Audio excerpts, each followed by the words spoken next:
Welcome back to Carolina Journal Radio. I'm Mitch Kokai. The U.S. House of Representatives recently approved the Protecting the Right to Organize Act, also called the PRO Act. Our next guest has concerns about the legislation's potential impact. Isabel Soto is Labor Market Policy Data Analyst at the American Action Forum. Thanks for joining us. Thank you for having me. You recently spoke about this to the John Locke Foundation's Shaftesbury Society, and one of the ways that you described this large piece of legislation as Frankenstein-esque. How is this a Frankenstein monster of a bill? Well, the bill itself is mainly made up of three different failed bills, in addition to a number of provisions that have been struck down, significantly modified, or deemed unconstitutional by courts. And these all have to deal with the relations between workers and their employers. What are some of the types of things it covers?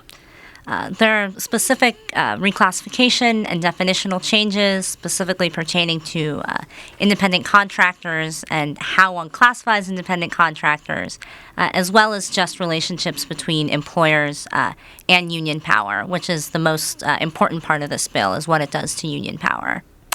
You have looked at this bill and done some economic analysis, and one of the points that you made in the presentation was this is designed, supporters say, to help workers, and you found, it seems, no instances in which it actually would help workers. Is that right? That's correct. There are significant concerns surrounding privacy of workers and worker choice. So what it does is increase union power, which does not necessarily mean that it's going to increase worker choice or worker freedom.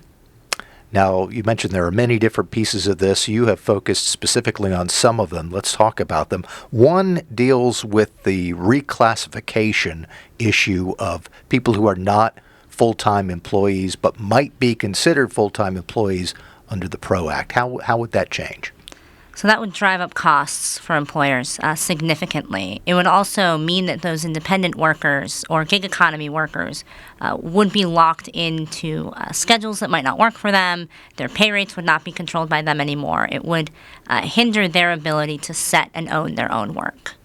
And this would happen because people who are contractors now would be considered full-time employees? Is that how the situation would change? It would essentially make it very hard for independent contractors to be considered independent contractors and not full employees. Now, is this because there's a large clamoring of independent contractors saying, we want to be full-time employees? Absolutely not. If you look at the Bureau of Labor Statistics data, fewer than 1 out of every 10 independent contractors would prefer to be in a traditional employment situation. So basically, it sounds like we're taking away an option that these contractors like. Exactly. We are chatting with Isabel Soto, who is Labor Market Policy Data Analyst at the American Action Forum. In addition to reclassification, one of the other things that you dealt with was the impact on businesses that operate with franchise and the franchise model. How would the PRO Act affect them? Well, if you talk to folks that work in the franchise model, they are seriously concerned that this could be the end of the franchise model. They're worried that things like with the reclassification and redefinition of the joint employer standard that the PRO Act would pass would make it so that they couldn't operate. For those who aren't familiar with the joint employer standard, how does that work in a way that is conducive to the franchise model now that would change for the worse under the PRO Act? So under the PRO Act, the franchise model would, or the joint employer model would be such that the franchising relationship, the main franchisor would be held liable for any unfair labor practices committed by the franchisees, which typically they don't have much control over to begin with. It would broaden the standard, increase risk and liability for anyone entering in a franchising relationship. Sounds as if it would make it less likely for someone who would be the overall franchisor to want to have to deal with the folks that they would now be responsible for. Exactly. The costs wouldn't really be worth it at that point. Now, another thing that you dealt with was something that's very important here in North Carolina, which is a right-to-work state. What would PRO Act do to right-to-work states? It would abolish all right-to-work states and force people to pay union dues whether or not they agree to be members of the union or want to be affiliated with the union at all. And in terms of economic impact, could that be a significant hit on states that have right-to-work status now? Yes, especially a place like North Carolina that is seeing really great growth in a lot of its metropolitan areas and has low business costs and a very favorable regulatory environment. Now, if you are in a right-to-work state, one of the things that happens is you don't have to join a union to be able to work at a particular business. If that situation changes and more people have to join a union to get a job, what does that do in terms of their freedom of association or the ability to get the type of job they want to get? I mean, it makes your job contingent upon a group that you associate with, whether or not you actually believe in what they're doing or you derive any benefits from it at all. So essentially, you're paying into something that might not actually help you.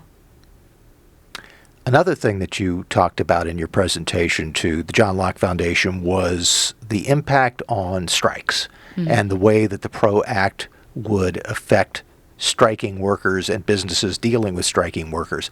What are some of the ways the PRO Act would change that relationship? So the PRO Act would not allow businesses to replace striking workers. It would also allow for secondary strikes or sympathy strikes, which would make the cost of business significantly higher, especially if we're talking about locally owned or family-owned businesses. And just for those who don't know, a secondary strike is what? Essentially, if you have one big organization, Organization A, when the workers are striking and they're in some sort of business agreement with a small family-owned business, the workers that are striking, Business A, could put pressure on this small family-owned business in order to get their demands met. And back to the point of the strikes, another thing that you mentioned during the presentation was that the ambush rule would come into effect. Tell us a little bit about that. So the ambush rule is a significant privacy issue. The first thing it would do is just shorten the amount of time that unions would be able to get certified. I think it would be as low as about 10 days. The other thing it would do is require employers to share private information of their employees. That includes things like email addresses, cell phones, their shift schedule, and even their home address. Well, lots of changes that are tied to this proposed PRO Act, which has gotten through the House, not through the Senate. Not through the Senate. Some people here in North Carolina say, we're a right-to-work state. We don't have to worry about this. Why should people in North Carolina be paying attention to this and have some concerns? This is an ongoing conversation. It doesn't start or end just with the PRO Act. Just recently, a bill was proposed with the sole intention of abolishing right to work. We're also seeing states already shore up defenses against things like abolishing right to work, with Tennessee working to push back against this kind of movement nationally and include right to work language in its state constitution. Now, you've done some extensive analysis of various pieces of the PRO Act. If people would like to find that analysis, what's the best thing for them to do? They can head over to the American Action Forum website and find the piece, as well as a lot of other great policy pieces online, or head onto Twitter and see it there as well. That is the voice of Isabel Soto. She is labor market policy data analyst at the American Action Forum. Thanks so much for joining us. Thank you.